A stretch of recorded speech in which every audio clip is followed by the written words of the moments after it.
All right, so let's talk about some strategies for improvisation in jazz. So say you watched my last video about learning jazz and you're like, okay, I want to start doing this. What are some ways to practice soloing specifically? So that's what I'm going to address in this video. Now, I think the first thing that you have to have is a pretty realistic and concrete plan about how you're going to approach it and sort of what your intentions are, what your purpose is behind learning it. And that way you can sort of ground yourself a little bit more concretely. So is it going to be something that you're focusing on for 2 years? Or is it going to be something that you're just focusing on for a couple of weeks so that you can play one jazz gig and then forget about it? So I think you need to have a pretty concrete plan, first of all, to start off with. Once you have that plan, then things become a little bit sort of more structured, and you sort of have an easier, here's what I'm going to do first, here's what I'm going to do next, and then you have a very concrete plan. So after you have that, after you sort of decided where you're going to go with it, I would say the first thing to work on is a 12-bar blues. So just 1-4-5, a 1-4-5 blues. And you learn how to solo over various chord changes. Now there are ample videos online about how to do this. If you'd like me to provide you with some instruction in that, please leave that down in the comments and I will work on that. But you just have, with the 1 chord, the 4 chord, the 5 chord, you learn how to solo over those things. And once you feel very comfortable with that, then you can start to add, a 2-5 before the 4, a 2-5 at the end, because jazz is a lot of 2-5 to 2-5 to 2-5 to 2-5. And so that would be the next step, learning how to do that.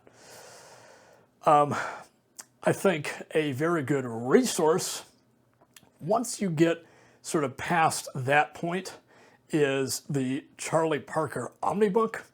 Now, you don't have to work sort of out of the entire book and, work with all the different things and learn and transcribe and memorize it.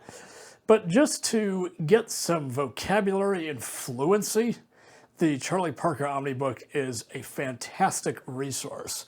And so I would recommend going there, at some point after you have gotten pretty comfortable over simple chord progressions. Start simple in the Omnibook. Work with the blues tunes. Don't go with confirmation. Don't go with, Donna Lee. Don't go with any of those things. Go with, the simpler tunes out of the Omnibook. If you want to go with those other ones later on, then you go for it. But I would recommend starting really, really simple, just doing the blues tunes and sort of grabbing ideas from the Omnibook. That's a really, really great thing to do. You can find copies of the Omnibook online, or find them as hard copies, and that's another great approach.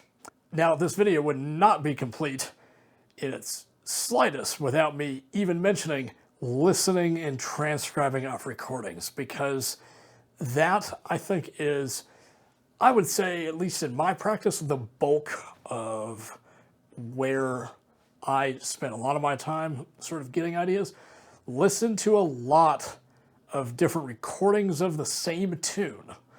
And this sort of goes for my last video about learning jazz tunes. Sort of listen to lots and lots and lots of different recordings for different inspiration. Sort of draw on those influences, develop your own style out of it.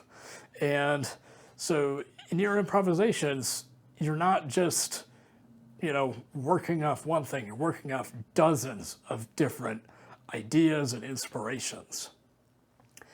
The other thing to practice is just soloing over 1 chord. So just over 1 chord. And that is especially challenging, actually. It's really, really hard because so often you run out of ideas and you're like, okay, what do I do next?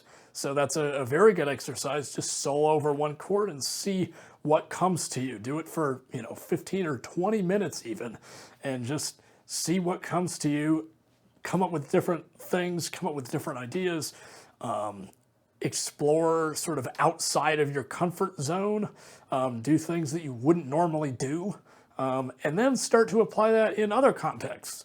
Apply that with more complicated tunes. Do things you wouldn't normally do, and try it out. And finally, this is actually something that I've gotten a lot of compliments about over the years, is building your improvisation.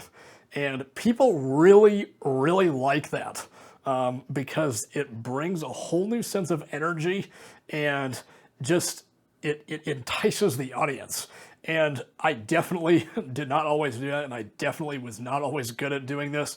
But several years ago, I started to work that into my own playing, just really building it up, building the tension, building the energy. And so I think that really works, and other people clearly think that really works. And so that's just sort of a thing that I thought I would throw in at the end, is just build up your improvisation. Start really simple, just with a few notes. Start with just one hand, then go two hands or octaves, and then sort of keep developing it and do it in your own way. And that really, really builds the energy.